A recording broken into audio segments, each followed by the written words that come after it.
Haleluya.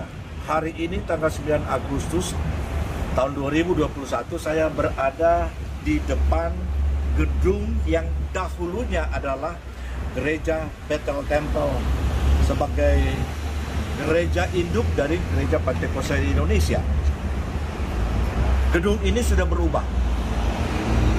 Seiring dengan waktu berjalan, maka kemudian kita tidak lagi bisa melihat gedung yang sesungguhnya menjadi gedung induk dari Gereja Bethel Temple di Seattle, Amerika Serikat. Gereja itu telah tidak ada di sini. Yang sekarang adalah sebuah gedung apartemen. Pertanyaannya, kenapa itu kemudian hancur?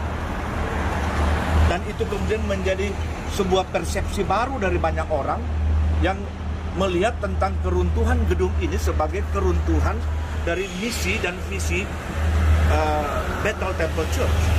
Padahal kalau yang kita ketahui bahwa apa yang telah dilakukan oleh Bethel Temple itu merupakan sesuatu yang sangat luar biasa.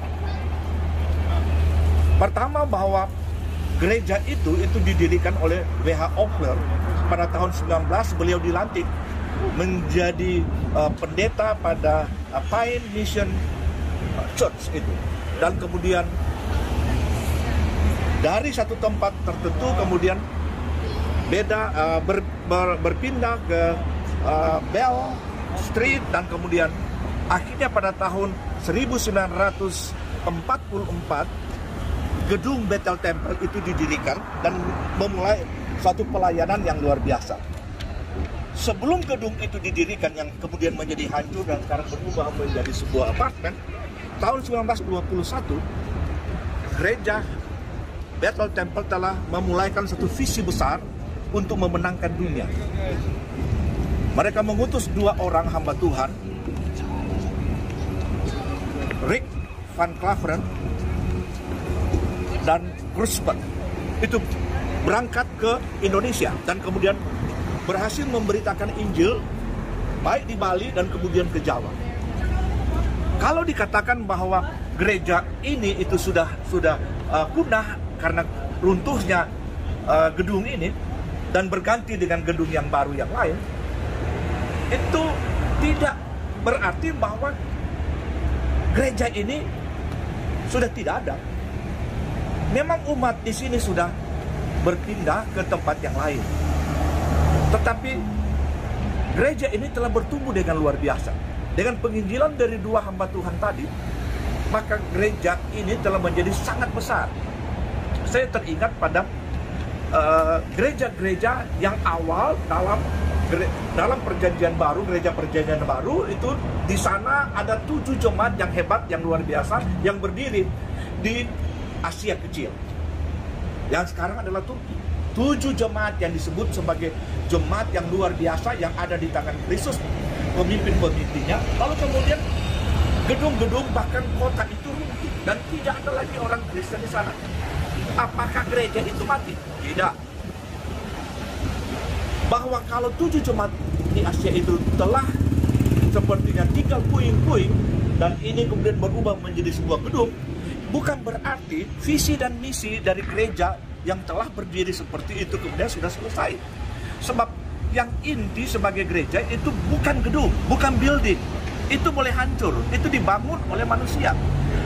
Karena Tuhan berkata tentang gereja, "Upon this rock I will build my church." Di atas batu karang ini aku akan mendirikan jemaatku.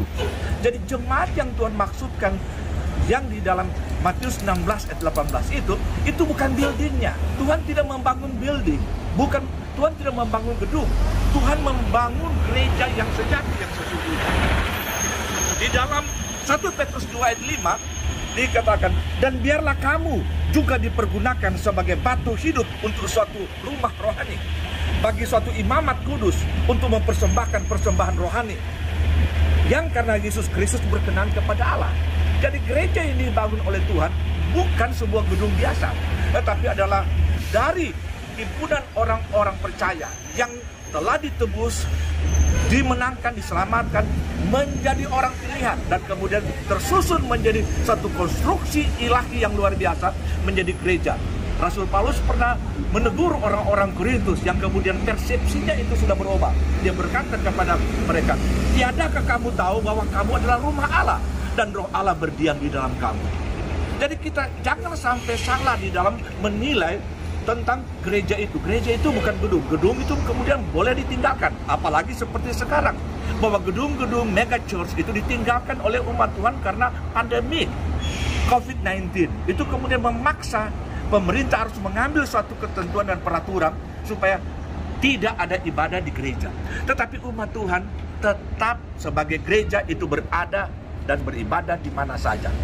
Sekarang itu model ibadah online dengan menggunakan fasilitas Zoom, fasilitas YouTube, fasilitas live streaming, itu merupakan satu kebenaran yang ajaib bahwa gereja itu tetap ada, tetap survive, dan makin lama makin besar. Di dalam 1 Petrus 2 ayat 19 sampai ayat 22, kamu bukan lagi orang asing dan pendatang, melainkan kawan sewarga dari orang-orang kudus, anggota-anggota keluarga Allah yang dibangun di atas dasar para rasul dan nabi, dan Kristus sebagai batu penjuru. Di dalam Dia tumbuh seluruh bangunan rapi tersusun menjadi bait Allah yang kudus di dalam Tuhan. Di dalam Dia kamu juga turut dibangunkan menjadi tempat kediaman Allah oleh Roh. Jadi kebenaran tentang sebuah gereja itu bukan pada gedung. Jadi gereja Bethel Temple Church itu kemudian tidak ada lagi di sini. Gedungnya tidak ada lagi. Tapi umat Bethel Temple itu justru telah begitu luas dan begitu besar dan begitu luar biasa. Di Indonesia kita tahu bahwa gereja-gereja sebagai hasil dari penginjilan berita firman yang disampaikan oleh Bruce Smith dan Pat Claveren itu telah menciptakan suatu gelombang pergerakan baru dan pergerakan yang luar biasa sebagai gereja Tuhan di Indonesia. Kurang lebih ada 20.000 gereja-gereja dengan jumlah umat dari gereja tersebut itu kira-kira itu mencapai 1,5 juta. Belum lagi dengan umat Tuhan yang kemudian hasil dari Bethel Temple, misionari Bethel Temple yang ada pada organisasi kegerakan Pantekosta yang lain. Ada begitu banyak. Jadi gereja ini telah bertumbuh dengan besar dan telah memenangkan sebagian dari dunia. Di depan saya ada seorang hamba Tuhan yang kemudian meneruskan konsep Bethel Temple menjadi New Bethel Temple. New Bethel Temple Church atau NBT Church, Pastor Elisa Samuel. Dan itu adalah satu kebenaran bahwa ini boleh berpindah, tetapi tidak mungkin mematikan pergerakan dan pertumbuhan sebagai gereja yang sebenarnya dari gereja Bethel Temple. Saya bangga dengan visi dan misi Bethel Temple yang telah membangkitkan gerakan baru dari pergerakan gereja. Saya adalah hasil dari misi dan visi Bethel Temple menjadi hamba Tuhan yang melayani di Indonesia. Tuhan itu luar biasa. Jadi jangan kita terpengaruh dengan hancurnya sebuah gereja. Jangan kita terpengaruh dengan berhentinya satu ibadah di satu lokasi.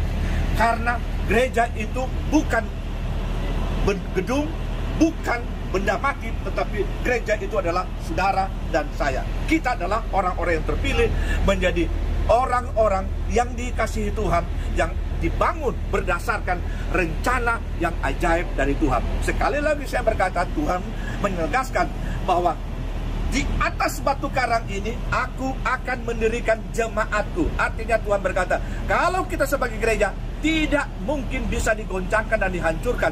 Gedung boleh hancur, tapi gereja tetap berdiri kokoh karena dijaga, dipelihara, dan dibangun oleh Tuhan Yesus Kristus.